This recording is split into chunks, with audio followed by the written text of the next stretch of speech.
اگر قیامت کے دن آپ اللہ کے سامنے کھڑے ہوں اور آپ کو بتایا جائے کہ تم نے قربانی تو کی تھی مگر تمہاری قربانی قبول ہی نہیں ہوئی، کیا ہوگا اگر وہ جانور جس پر آپ نے ہزاروں روپے خرچ کیے وہ اللہ کے نزدیک صرف گوشت اور خون بن کر رہ جائے؟ اور کیا ہوگا اگر آپ پوری زندگی یہ سمجھتے رہیں کہ ایک قربانی پورے گھر کے لیے کافی ہے، مگر حقیقت اس کے برعکس نکلے؟ آج ہم قربانی کرتے ہیں مگر کیا واقعی ہم قربانی کی روح کو سمجھتے ہیں؟ کیا ہر امیر مسلمان پر قربانی واجب ہے؟ کیا عورت پر بھی قربانی فرض ہوتی ہے؟ کیا قربانی کا سارا گوشت خود کھایا جا سکتا ہے؟ اور کیا قربانی نہ کرنے والا گناہ گار ہوتا ہے؟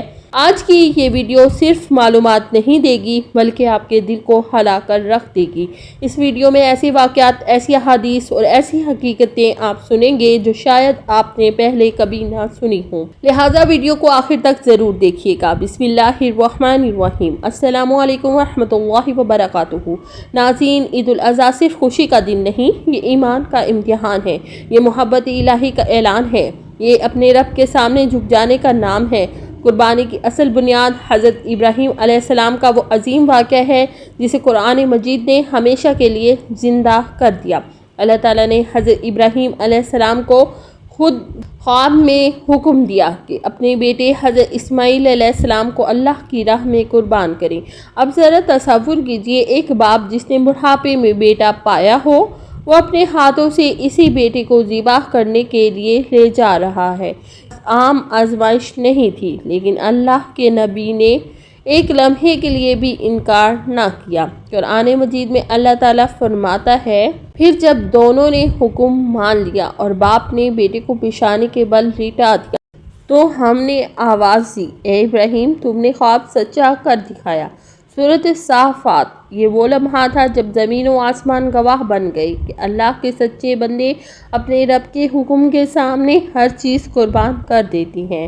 اللہ تعالیٰ نے حضرت اسماعیل علیہ السلام کی جگہ جنت سے دمبا بھیج دیا اور اسی سنت کو قیامت تک آنے والے مسلمانوں کے لیے عبادت بنا دیا۔ نبی کریم صلی اللہ علیہ وسلم نے بھی قربانی کو بہت اہم عبادت قرار دیا۔ ایک حدیث میں آتا ہے، جس شخص میں قربانی کی استطاعت ہو اور وہ پھر بھی قربانی نہ کرے، وہ ہماری عیدگاہ کے قریب نہ آئے۔ سنن ابن ماجہ۔ اس حدیث کا مطلب یہ ہے کہ قربانی ایک بہت بڑی عبادت ہے اور صاحب استطاعت مسلمان کے لیے اسے چھوڑ دینا انتہائی محرومی کی بات ہے۔ اب سوال یہ ہے کہ قربانی کن لوگوں پر واجب ہوتی ہے؟ ناظرین، قربانی ہر مسلمان پر واجب نہیں، قربانی صرف اس مسلمان پر واجب ہوتی ہے جو عاقل ہو، بالغ ہو، مقیم ہو، صاحب نصاب ہو، یعنی اس کے پاس بنیادی ضروریات کے علاوہ اتنا مال موجود ہو جو نصاب کے برابر ہو۔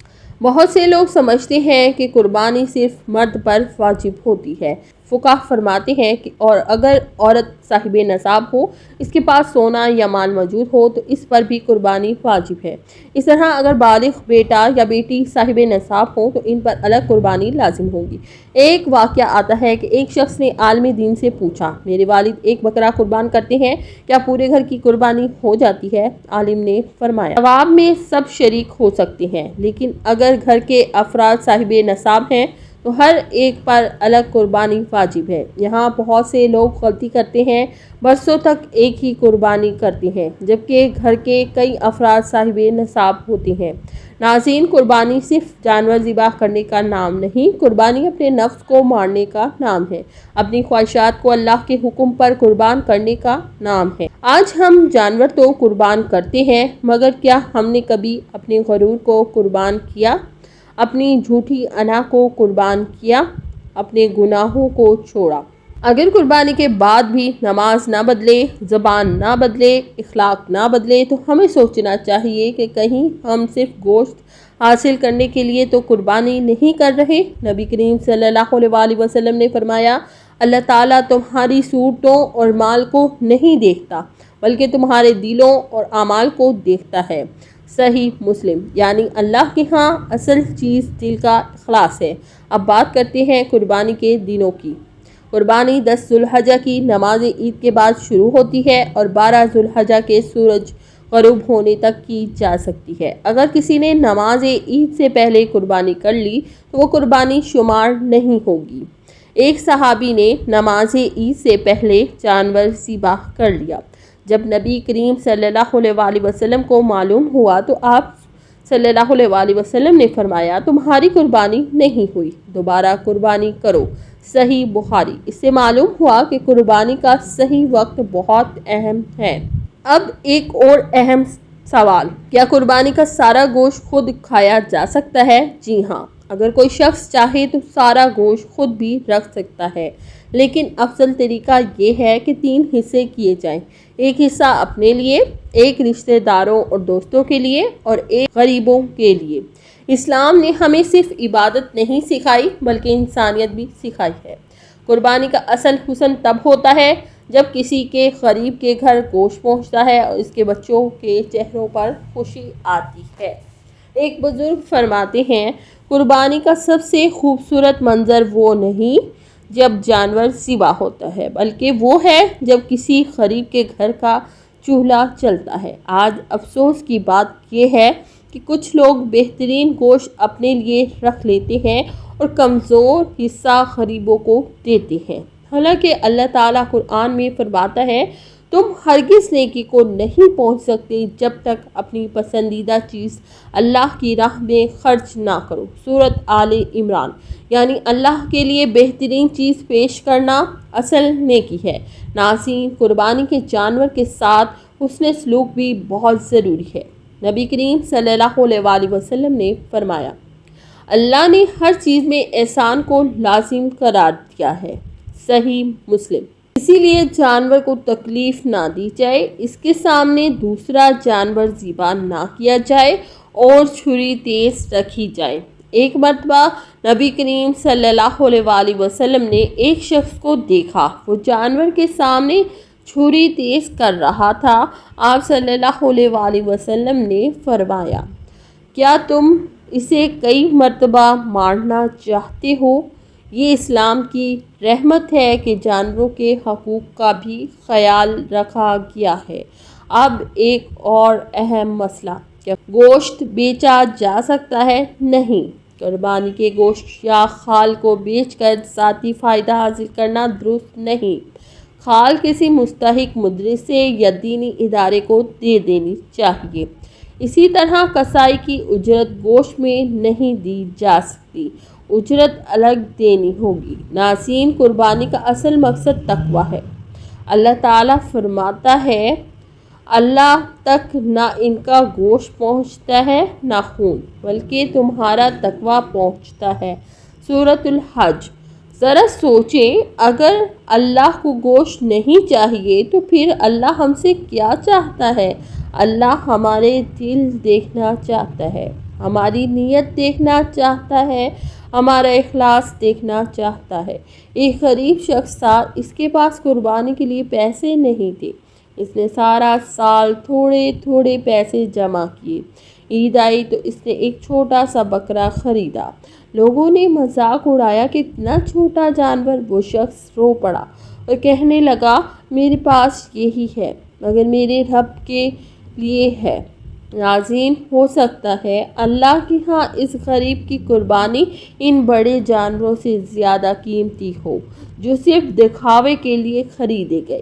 آج ہمیں اپنے دلوں کا جائزہ لینا ہوگا، کیا ہماری قربانی اللہ کے لیے ہے یا لوگوں کو دکھانے کے لیے؟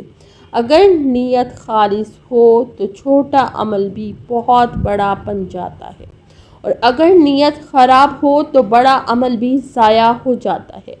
زندگی بہت مختصر ہے اور نہ جانے کتنی عیدیں ہم دیکھ چکے اور نہ جانے کتنی باقی ہیں۔ ہو سکتا ہے کہ ہماری آخری عید ہو، اسی لیے اس بار قربانی صرف رسم کے طور پر نہ کریں بلکہ اپنے دل کو بھی اللہ کے سامنے جھکا دیں، اپنے گناہوں سے توبہ کریں، نمازوں کی پابندی کریں، رشتہ داروں سے صلح کریں اور غریبوں کو اپنی خوشیوں میں شریک کریں۔ یاد رکھیے، قیامت کے دن نہ مال ساتھ جائے گا نہ جانور، صرف اعمال جائیں گے۔ اے اللہ، ہماری قربانی کو اپنی بارگاہ میں قبول فرما۔ یا اللہ، ہمیں حضرت ابراہیم علیہ السلام جیسا ایمان اور حضرت اسماعیل علیہ السلام جیسی اطاعت عطا فرما۔ اے اللہ ہمارے دلوں سے تکبر، حسد، نفرت اور ریاکاری کو نکال دے۔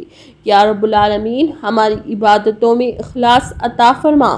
اے اللہ جو بیمار ہیں انہیں شفا عطا فرما، جو پریشان ہیں ان کی پریشانیاں دور فرما، جو بے روزگار ہیں انہیں حلال رزق عطا فرما۔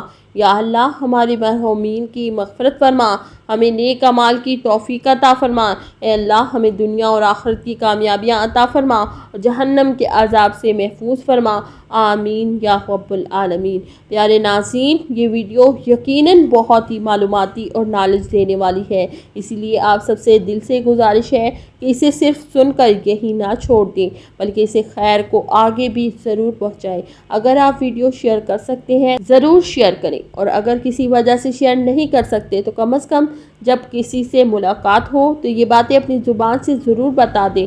یاد رکھیں کسی تک اچھی بات پہنچانا چاہیے آپ ویڈیو کے ذریعے کریں یا خود بتا کر، ہر صورت میں آپ کو اس کا اجر ملتا ہے۔ ہمارے پیارے نبی کریم صلی اللہ علیہ وسلم نے بھی فرمایا کہ جو شخص دوسروں تک اچھی بات پہنچاتا ہے اللہ تعالیٰ اس پر رحم فرماتا ہے۔ اسی لیے اس موقع کو ضائع نہ کریں اور زیادہ سے زیادہ لوگوں تک یہ پیغام پہنچائیں تاکہ آپ بھی اس عظیم اجر میں حصہ دار بن جائیں۔ اور اگر آپ ہمارے چینل پر نئے ہیں تو چینل کو سبسکرائب کرنا نہ بھولیں، ویڈیو کو لائک کریں اور اپنے قیمتی کمنٹس کے ذریعے اپنی رائے کا اظہار بھی ضرور کریں۔ اللہ آپ سب کو جزائے خیر عطا فرمائے۔